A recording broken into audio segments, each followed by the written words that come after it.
Welcome to The Reins of Leadership, the podcast dedicated to helping you lead with presence and influence with trust. I'm your host, Merinda Smith, business leadership strategist, sharing actionable insights on mindset, EQ and energy uniquely illuminated by wisdom gained alongside my equine partners. Hello and welcome to The Reins of Leadership. Today we are going to be having an amazing conversation with Jina Hardy. Now, Jina and I have been connecting for, 2-3 years maybe. I met her during when I joined the Australian Institute of Training and Development. So we're on this learning and development, training and development, vocational education journey together. Well, similar paths. And we always have these amazing conversations. So I've invited her to come and have another amazing conversation with me today. And Gina's been actually on a path of doing an MBA. And so I think we're going to hear little snippets of that today. What I'd like to start with is leadership is a mirror. And I'd like to start with that because, our horses, the equines provide that honest feedback. They're masters at reading the non-verbal cues, and the energy and the survival of the herd depends on their ability to sense our emotional state and those around, including their human handlers. So, on that note, welcome Jina Hardy. Thank you, Merinda. I'm very excited to be back with you. Thank you. All right, what have you got to say, to share about the leadership is a mirror? Well, as you know, I'm a big fan of people taking responsibility for their own behaviour. And at leadership level, I think if you haven't got that, at least some interest in taking a little look inside yourself and what drives you, then you probably shouldn't be putting your hand up to lead. That would be that's a pretty big statement, and I'm going to stand by it. That'll be a hill I'm happy to die on. I love that. Now, when we were talking about this podcast, I love something you said, which was, I am much like a horse. I feel that energy of those people when I walk into a room. Would you like to share more about that? Yeah, look, I've always been that way. I read energy way before I read words. And we actually all do, but a lot of us get told to shut that down intuitively when we're younger, because other people don't necessarily like us getting a gist of what's actually happening, and they want us to buy the story of what's happening. You can feel it yourself. You walk into a room and you'll go, oh, it doesn't feel good in here, or, you can cut the air with a knife. All those great expressions where people are consciously aware and subconsciously aware of something happening in the room, and yet we're told, no, it's all fine. It's all good. It's not all good. Something's not right, and there's an imbalance, and we can feel it. But then we're told to deny that feeling, and that's where we start to get in trouble in all of our relationships, professional and personal, is my fundamental belief. And I think it's also about taking a responsibility for the fact that if you're someone that comes in and energy vomits into a space, shall we say, so you're having a bad day, everyone should have a bad day, or you've had something's happened at work, and particularly as a leader, you've had something that's thrown you off, and then you just throw it out on your team. Completely unacceptable. So you may not say it in words, but your body language, your mindset, the way that you're addressing things and people that are happening, the way the rest of the day unfolds for you, it's very much determined by your energy, and everyone in the space can feel it, whether or not you say it out loud. So I think that we have to start holding ourselves very accountable for that kind of behavior, because it has a massive impact, right? Yeah, absolutely. That contagious, it's like an emotional contagion, isn't it? Absolutely. Yeah, so that leader's mood is unconsciously picked up by everyone in the team. Yep. And then it can become destructive and affect the whole team and the way they're working and their communication. Yeah, you and I work with other professionals constantly through ARTD and other realms of coaching and mentoring, and we've all seen how deeply impacted individuals are from the bad or negative behavior of another individual inside their organization. Now, it may not just be their leader, it may be someone they work with, or someone in another team, but it does deeply impact people. We spend a lot of our time at work, right? If someone else is behaving badly, it sucks the air out of the room. It makes it hard for everyone to come and move forward in a positive way. It kills innovation. It kills creativity. It kills trust. It's not a positive disruption. It's a negative disruption. And all the energy that could be going into building something amazing I've seen so many organisations where they have these incredible teams of incredible people, really gung-ho, love the business, want to do the best, and the leader is not up to scratch, and people just can't move forward, and then they end up leaving. So the organisation loses incredible people because one other person has been bringing their rubbish into the space. So when you're saying the leader is not up to scratch, I'm picking up that the leader is not self-aware. They're not aware of what their energy is, what energy they're putting out, and then the Yeah, impact exactly. of their energy on their team. Is that where you're coming from? It is where I'm coming from, that lack of self-awareness. Like we're taught to scan for external threats, but the most powerful innovation often begins by scanning your internal blind spots. So Mm. you go, great, you should be out there scanning the whole industry for where opportunity is. Well, opportunity starts with you taking a really good look at yourself and saying, how am I showing up for everything that I do? But And that's really particularly hard. Sorry. yeah, no, it is hard. It's hard, but it gets so much easier. The more you do it, the easier it gets. Like in the Mm. beginning, it's horrifying. And I think people go, what if I don't like what I see? Who cares? It's just a story. Just have a look, go swim around in there for a little while and figure out if it's full of sharks or is it full of mermaids or singing the siren song. You know what I mean? Like get in the pool and just see what it looks like. But if you keep avoiding it, then it just grows and it just becomes, if you're not operating on your best behavior or in your best space, then it doesn't end well for everyone that's working with you. It's not fair, and it's not kind. And I think it's very hard to be successful as a team or an organization when we are not encouraging people to have a certain level of self-awareness and self-responsibility as well, right? Not Mm. just awareness. It's good that you're aware that you're being a bit of a dick, but are you actually being responsible for that behavior? But then do something with it. Yeah. Do Yeah. something with it. Change it or find a way to moderate it or whatever. You want to show up as yourself at work, that's great. But make sure that it's not insufferable to everybody else, you know? That's kind of that little happy place in there, isn't it? In the middle ground right there. So Yeah. you can bring your whole self to work, but do you bring your whole self to work? Like if you're not having a great day or things are not going right for you, is that fair to bring that into the office? That's the other question. I don't know. Mm. I personally don't think so, but that goes against some current management and leadership theory that's out there. Yeah, absolutely. I'm just thinking about, I've literally just got off a coaching call and I've been working. One of the tools I use is entrepreneurial mindset Yeah, profile. yeah, And the EMP is a great profile of the slice of time, yet it measures where you are compared to entrepreneurs and leaders. And so sometimes people, when they score really high and they're really yes, proud of that being so high. yeah, Yet it reminds me of what you were just saying is you're bringing your whole self to work, and sometimes those high scores aren't being productive. They're not helping you, they're not helping your business, and they're not helping your team. And so by doing something like that profiling tool, it enables you to see where you are, and then you've got a choice. You've yeah. got this awareness of, oh, okay, I am operating high. Is that good? Is it doing my ego good? But is it also doing my team good? And often the answers are not the same. Yeah, And we need ego, right? That's what protects us. That, yeah, that helps us stand in our own. So that there's that very old song from the 1970s, ego is not a dirty word. yeah, Correct. And a lot of the time I hear a lot of, they've got a big ego, they're enough. These words are getting bandied about. Ego is a good thing because it allows us to identify who we are.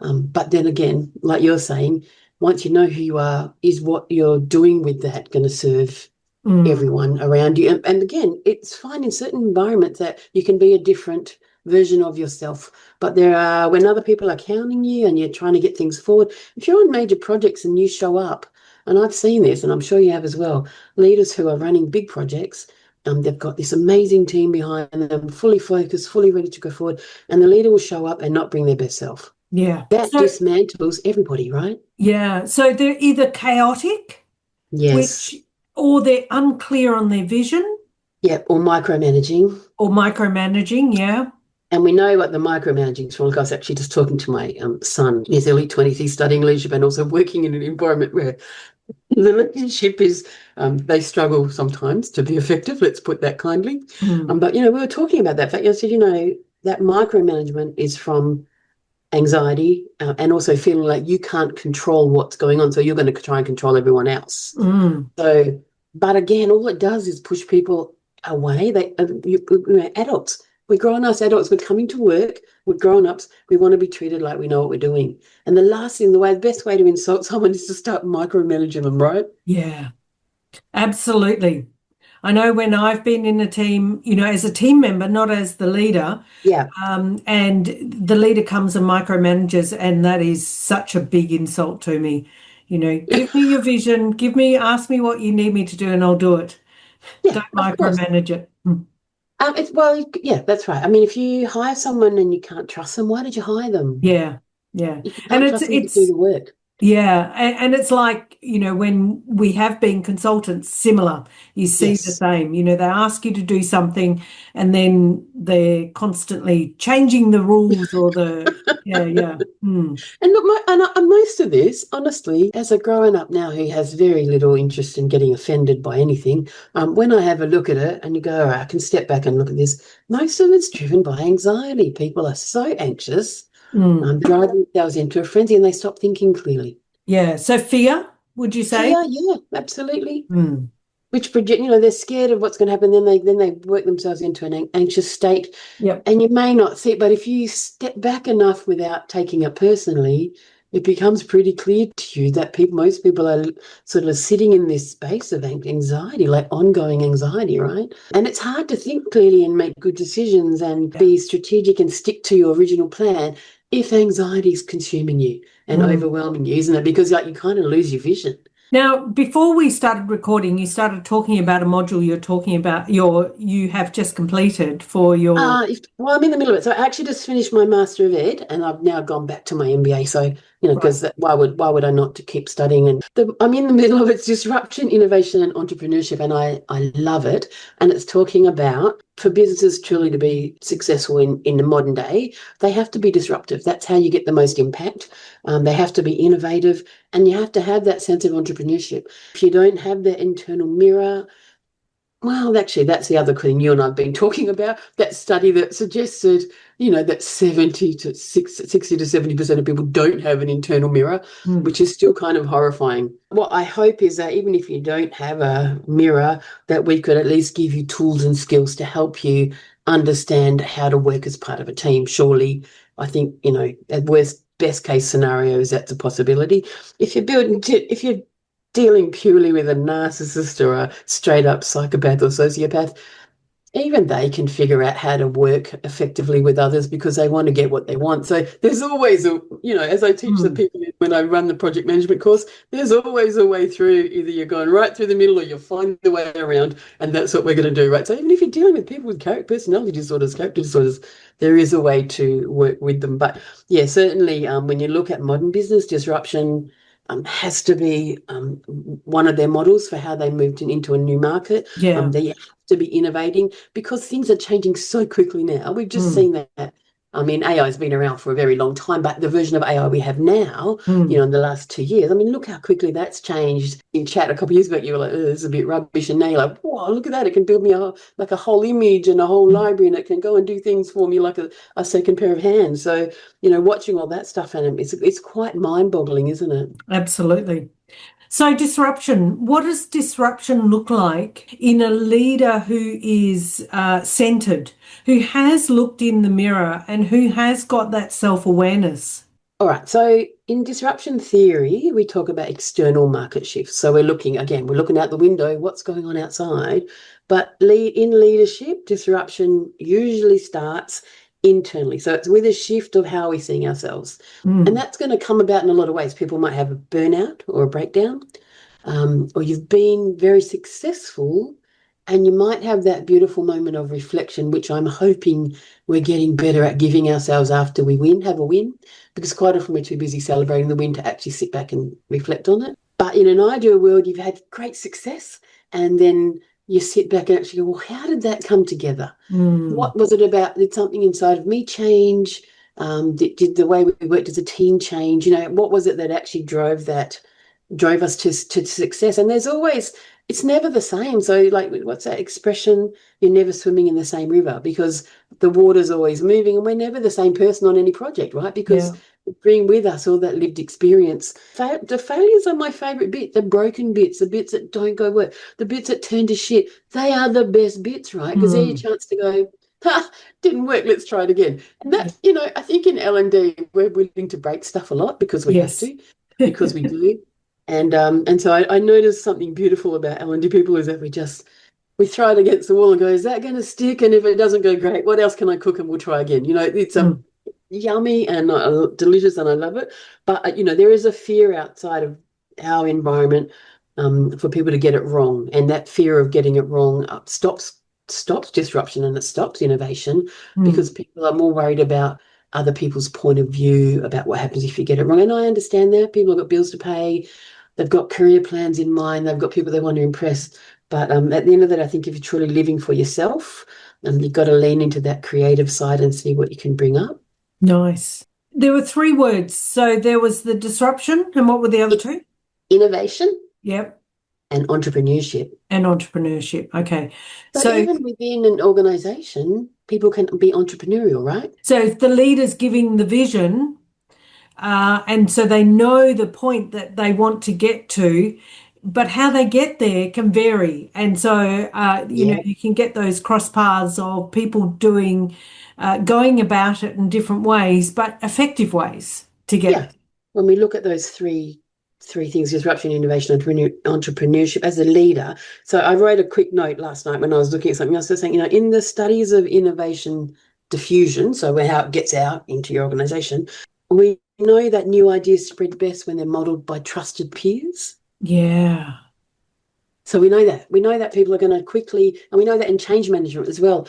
If someone that you trust and believe in is actively participating in the change, Yeah. you're more likely to take it uptake and model it yourself. Yeah. So And be leadership, motivated by following them and correct. doing the work to Because support them. because you already have that trust, right? And so you may Yeah. be feeling vulnerable, but the bridge is already built. So it Yeah. doesn't seem quite as daunting as going across a raging river. But leadership behaviors are the same. So vulnerability is contagious.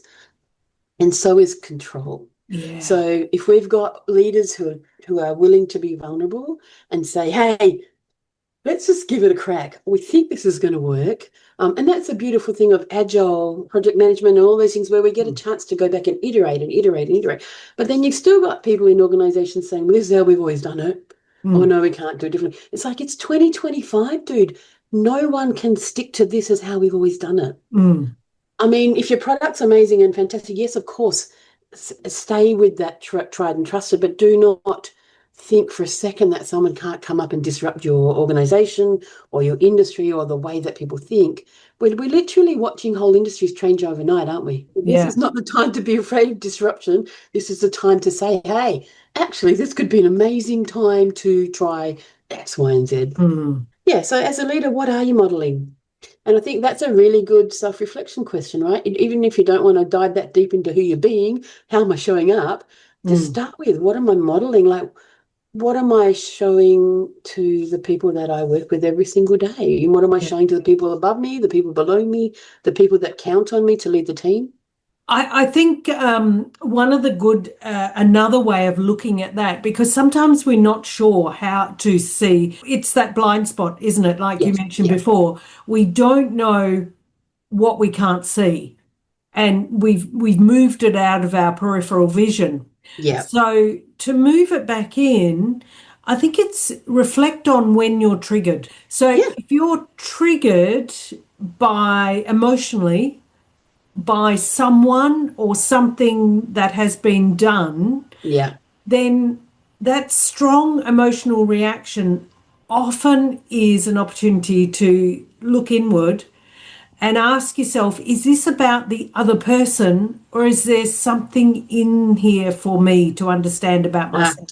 yeah, and I often ask leaders that I work with, what's your default reaction when Yeah. someone pushes back, right? That's your first flag. What story are you telling yourself about that? What Yes. pops up in your head? Yes. And then that reaction, I'm going to say usually isn't about them at all. No. Um, it's usually something unresolved in us. Yes.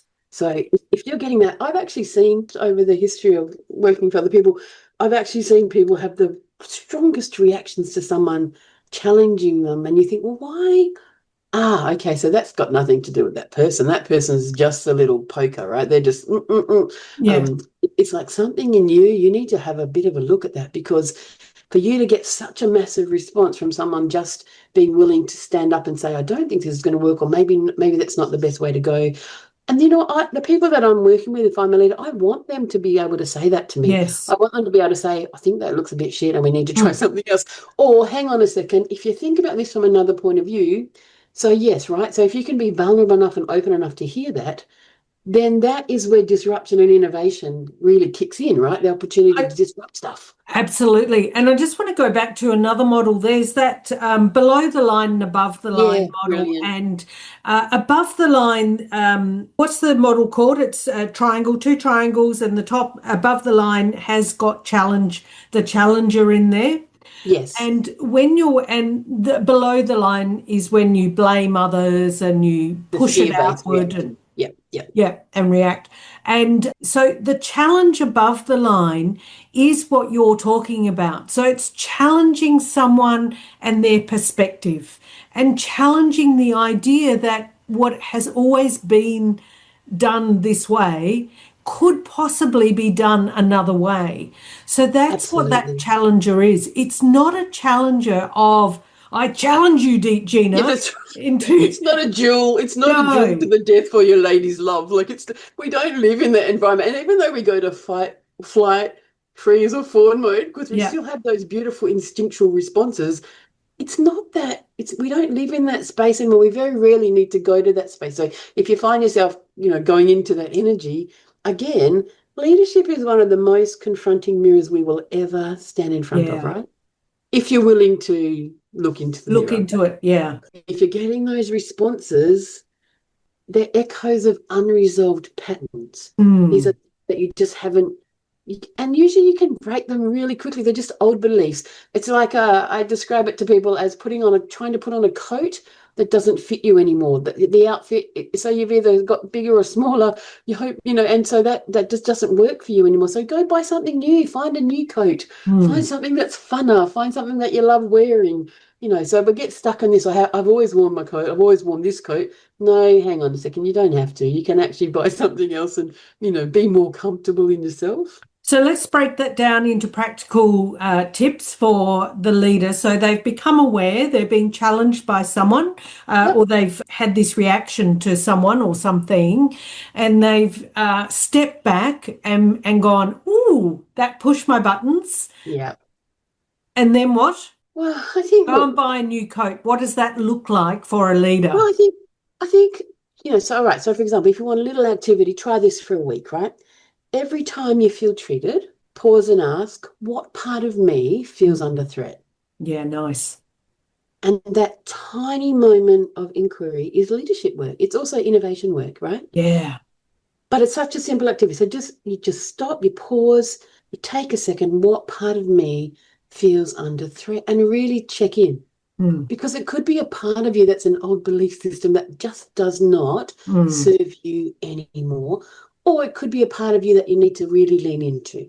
And it is serving you, and maybe it's not feeling loved. And so it's getting triggered as well. So it Mm. could be about honoring yourself in a way that means you do better for yourself, or it could be in a way of honoring yourself that it's time to let go of some things. But, Yeah. what a magical space just to stop and say, all right, what part of me is actually feeling under threat here? Because to have that reaction is a threat reaction, isn't it? Yeah. To feel like you're being attacked or it's coming from somewhere. Mm. I think feel safe in your own skin. You don't need to be impressive, right? You notice the Yeah. different people that the best leaders I've ever had are those guys who don't need to come in and wow me. They just fully show up as themselves in the sense that they are in service to the work and to their team. And everyone there knows that they've got you. I love that tip about what part of me feels threatened, is feeling threatened right now. And then you don't need to fix it. No, It's exactly. just acknowledging It's that an observation, part. isn't it? Yeah. Yeah. And that in itself is so powerful. If you are triggered and you react, then, and at the time you don't have that pause moment, then Yes. there's nothing wrong with going back and apologizing. Absolutely. 100. Again, a little bit of vulnerability. Yeah. Vulnerability is contagious. Mm. That behavior shows your staff, again, we are all human. We're all just going through this, having a crack at it. Like literally Mm. no one knows the answers, right? I remember when you're 20 something, you thought, oh, that person knows everything. And the older you get, you go, nobody knows anything. Everyone's just having a crack, right? We're Yes. just giving it a nudge today, going, I just kind of hope it flies. Because whatever anyone tells you, it's just BS. Nobody knows anything. We're all just literally giving it a go. And everyone's got these thoughts running through their Of head course. saying, oh my God, should I have done that? Oh, I've said the wrong thing there. That's right. It's just what you do with them and how you, I think, like we know in psychological safety drives innovation, right? And so the catch though, psych safety starts with the leader, their nervous system. So if your leader, again, if your leader shows up and they're present and they're in service to you and the team, you feel safer because you know your leader's not going to fly off the handle or have a big reaction or start this whole thing running through your team where everyone feels unsafe. And if you're in fight or flight, like we were saying before all the time, you're not creating a safe space for anyone. no. And you now have a legal obligation. So Mm. people go, I don't really know what that means. Well, what it kind of means is that you don't start this hyper reactive journey as Mm. soon as something doesn't go the way you thought it would. And that's really what it's about, right? You just got to just stop, just pause, just take a breath. And that really, I reckon that would solve most of the stuff if we could just get people to respond rather than react, I think is Yeah. where we're at, isn't it? And schedule time for reflection. So, and that Yes, crucial. reflection could be after a meeting where you ask yourself, what went well? And like you were talking about the project, Yep. reflecting back, or what went well, what were the turning points, how was my attitude, or what decisions did I make that really went well, or what feedback did I get that I can improve on? Absolutely. And don't be just, I don't know, this constant state of people feeling they have to be right all the time. No, you don't. No. Nobody is right all the time. It's actually, if I was a smarter person, I could probably give you some kind of equation for it in physics. But the reality is no one's right all the time. No one gets it right. No. You got to just allow yourself the grace to show up and be human, right? But Yep. again, that That little messy space of human. well, yeah, just that's a good space for your team, isn't it? You're creating something magical there. The cost, and let's call it authentic versus inauthentic, right? Hmm. If you want to look at it, so sometimes people need language for that. So the cost of being inauthentic isn't just burnout, because when we're seeing people burn out at a huge rate, right? It's missed innovation. People won't speak up if they Yep. think they have to perform as well. So some of And your they team leave. they leave or they get overwhelmed and go, I can't operate at that level. Mm. Yeah, because the level you're operating on is not long-term Not sustainable. sustainable. And so if you're not showing vulnerability, your team might try and mimic that, but what you won't get is the best of them. You'll Mm. get a version of them they think they need to bring to you. So Yeah. how could you be the kind of leader that allows them to show up as the best of themselves? Mm. And that's by you being authentically Yep. And being having authentic. that self-reflection. Yes, Yeah. it's crucial, right? Yeah. The self-reflection goes across your whole leadership. So it's how did I communicate? How did I show up physically? How Yes. did I show up mentally? And it's not Emotionally, how did I emotionally, show yes. up emotionally today? Yeah. Was I a bit nutso? Did I show up and just like literally emotionally vomit on everyone because Yeah. I wasn't having a good day? It takes a bit of practice to get to the point where you don't feel that's a right that you have. Like if you Mm. actually step into being more human, you realize you don't have any right to show up and just throw your mood on other people. Like No. that's But totally people do. They of think course they they do, have a yeah. right to. Yeah. And it's horrifying. You think, well, Yes. suddenly I'm a leader or a manager now. Yeah, actually, that means you're there for them. They're not there for you. Yeah. We need to have a little switcheroo here in this little mindset we've got going on. And I Yeah. think if people struggle, and I love what you're saying about the feedback, because I think I made a note to myself the other night, saying, if people struggle with this whole it's feedback and it's emotional, okay, if we treat feedback, conflict, and even emotion as data, it's Mm. just data, right? They're Mm. just data sets. And then we can iterate who we are and not just what we're doing. So if you go, oh, it's all a bit woo-woo for me, all right, then just consider it the best amount of data you'll ever have access to. It's right in front of you. It's right there. So if you can just go, all right, I don't want to go to the other side of my brain, think about it. Just do the whole logic brain thing and go, all right, well, the signals are showing me X, Y, and Z. So, take away the emotion from it if that works better for you. Yeah, I love that. I find data is relevant in journaling. So when I'm coaching someone, I always ask them to journal Yeah. because the thoughts, I don't want to hear or read what they've put in the journal, but what I do want to know is to understand the patterns, or for them to Yes. understand the Yep. patterns. So just like data, you are looking for those patterns, and those patterns then provide you information to make informed choices. 100%. Yeah. And I love the fact you ask people to journal, because there's a magic of getting it out of your brain Mm. onto paper or onto a list. And the written word, Yes, not right. not necessarily typing. No, that's right. Writing, I think handwriting, I think I just read a research paper the other day saying that something you've written yourself actually sticks better. Yeah. Um, but Scientific so research. they're talking about kids at school, like just starting with why do we write things out at school? And it's good because it helps us stick. I still do it. Like, I'm a grown ass adult studying, and I still write notes to myself Mm. because it's the only way my brain genuinely can connect. So yeah, writing a journal means it's actually getting it out of manic mode, out of up here, and Mm. putting it into some kind of clarity, isn't it, on paper? Mm.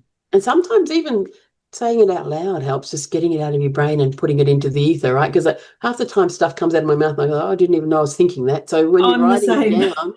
when you're writing, it's good, right? And then when you're writing it down, you go, well, certainly didn't know I was thinking that. But how delicious, because you get Yes. a chance to see what's going on in that big machine on top of your head, right?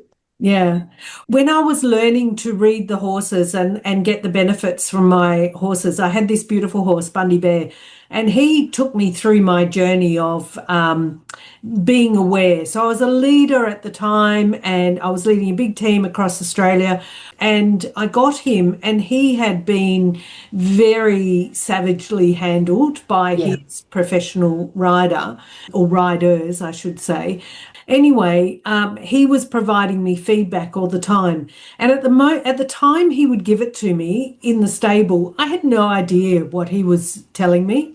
But it was when I would sit down with my girlfriend or my husband, and we'd be having a glass of wine or a cup of coffee or whatever it was, Yeah.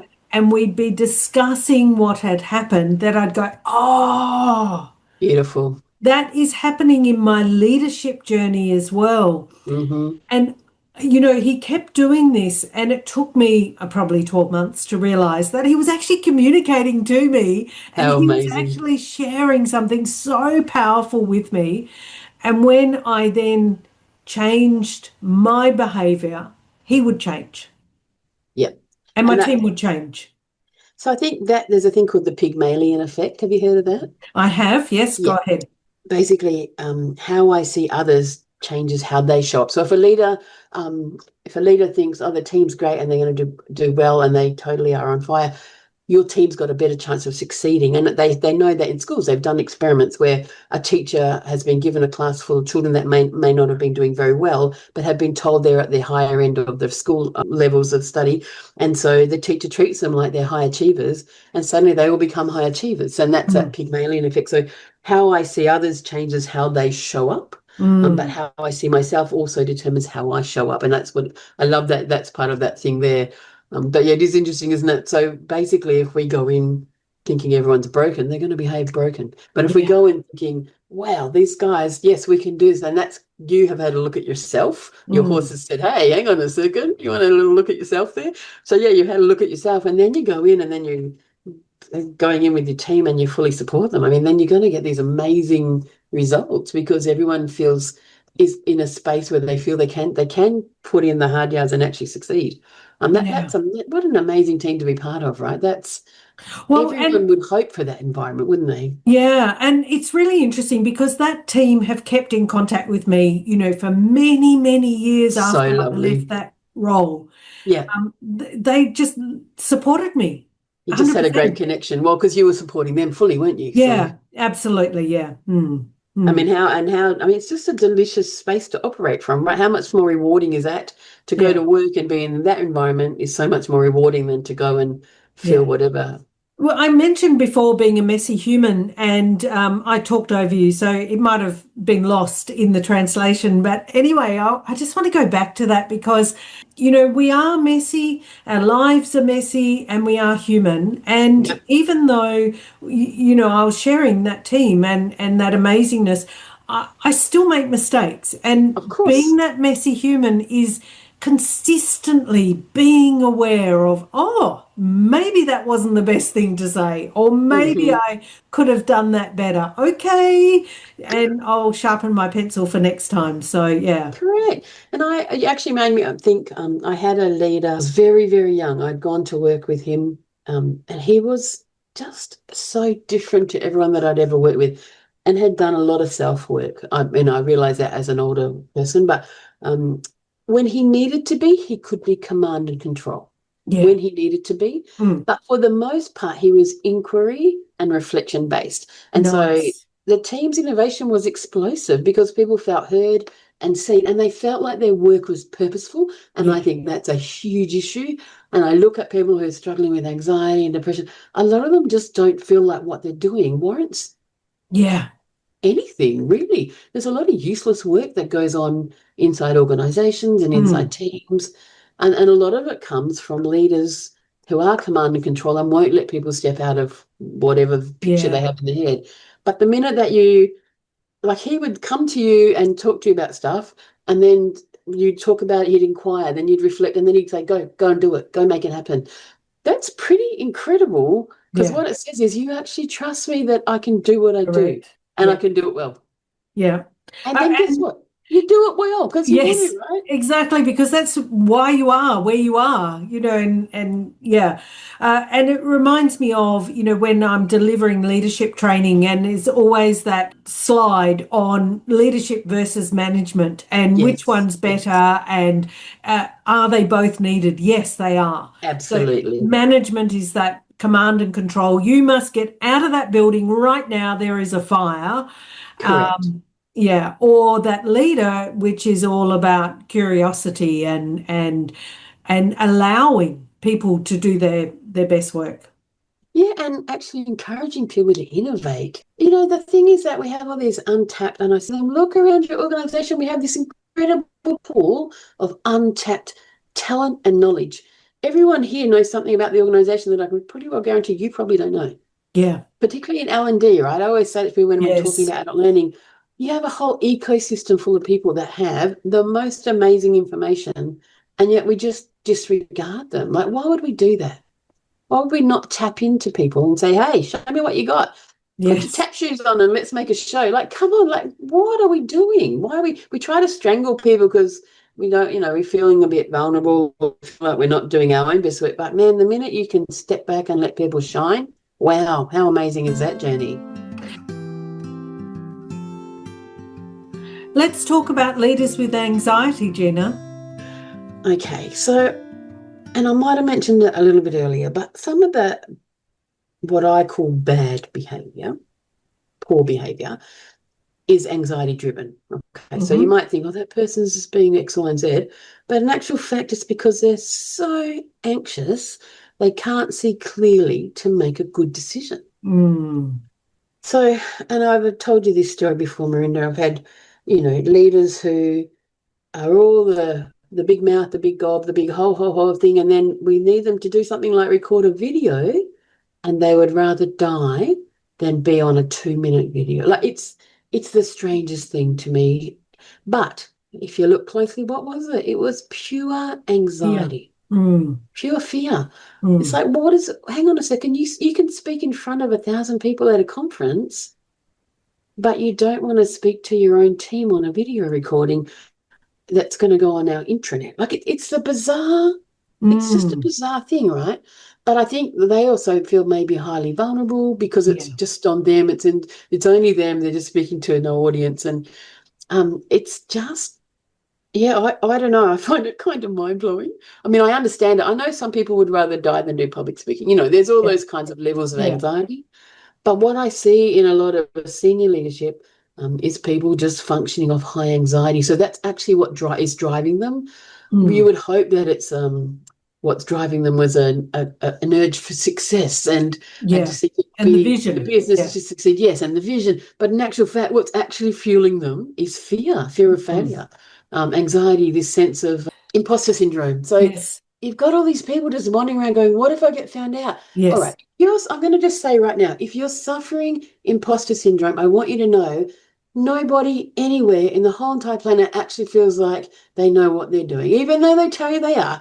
They genuinely do not. We're going to come back to that point again, right? We already went over it. Most of us are just doing the best of what we got at the time we're doing it. And Yeah. everyone's an imposter, really, aren't they? Because Mm. until you've done it, you're really just giving it a crack. So, Yeah. take the pressure off yourself. Just go, hey, everyone's just having a go. I'm going to have a go as well. What can I do in the next 10 seconds that's going to be really fun? What's a crazy idea that might just land? Mm. Nice. And then take And the pressure off yourself. I often find the fear is deep-seated. It comes from a childhood Of course, yes. imprinting. So, and you're trying to prove yourself to your father, your mother, your Yes. family, whoever, Yeah, from whatever happened in your childhood. And it might not be nasty. It might just be the way you saw the world that you were correct. growing up in. And so you've got this fear of not getting it right. And it plays out in your role as an adult. And it's destructive. Highly destructive and also robs you Yeah. personally of so many opportunities for joy Mm. and success, right? And then Yeah. I also want to ask people, at what age are you going to let go of the stuff that happened to you in your childhood? Now, of Yeah. course, I'm not disrespecting anything that anyone went through. There are some people that just, the fact they even got through their childhood is Yeah, it's mind-blowing, and amazing. I Mm. don't have enough words to say how incredible you Mm. are. But for some people that are just carrying, again, yeah, are you still trying to wear a cardigan that you wore in grade one? Is your coat from high school? Like, just get a new coat. Yeah. Just get something that fits you as the person that you are right now, right? Mm. And it's interesting. Of course, you're feeling anxious. You can't breathe. The thing that you're trying to wear is too small. Your Yes. lungs can't express. They can't take in the whole joy of being alive because you can't literally move yourself. So, how about you try something else? Try something that fits better, right? I love Something it. that fits better for who you are today. So, what have we touched on today, Gina?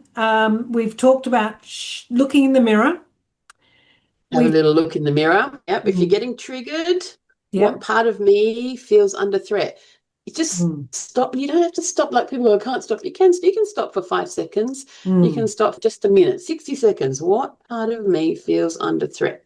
Yeah, That nice. inquiry is true leadership work, right? It's also innovation work. Yeah. And having that time for self-reflection. What went Yes. well? What didn't go so well? How can I amend, my approach to that? We Pygmalion just effect. So how I see others oh, changes how Pygmalion, they yes. show up, right? But how I see myself also determines how I show up. So, you know, look after your team is great, but then how are you also looking after yourself, right? Mm, nice. And that emotional contagion that Yes, reflects, ripples absolutely. through your whole team. I got a great little catchphrase there, right? Yep. Authentic leadership is caught more than taught. Oh, yes. Nice, right? I It like spreads that. like it spreads like any good idea, but it's through trust. It's not through tactics. So when someone's showing up authentically as a leader, you start to trust them. It's Mm, not magic. You're not pulling any stunts. People actually catch that and they get the excitement of it, and they know that they're safe, and they start to go off and do their best work. How good is that? nice. And we talked about psychological safety, which is a bit like Correct. what you were just talking there, the authentic leadership. What a wonderful discussion. Anything else you'd like to add to our discussion today? Leadership. I just think you nailed it. Leadership is definitely a mirror. And I've had this conversation with lots of people over the years, but there are two types of leaders. There are leaders that see the people they work with as being there for them, or you have leaders that see themselves as being there for the people they work with. And Mm, I would encourage you to start just thinking about being in service to your people, to your team, rather than thinking your people are there to service you. So I think that's Yeah. the biggest first step into changing your mindset as a leader and actually turning it into a mirror is that you're actually there to have their back. That's your job as a leader. I think at the end of the day, that's the biggest responsibility we've got, right? Nice. Beautiful. Jina, as always, it's been such a delight to have a conversation with you and hear your Me too. thoughts that go all over the place, and yet we've reined them in. Thank you, Jina Hardy. Thank you for having me, Merinda. Always a pleasure. Thanks for joining me on the Reins of Leadership. Remember to lead with presence and influence with trust. Subscribe for more insights and find resources at merindasmith.podia.com.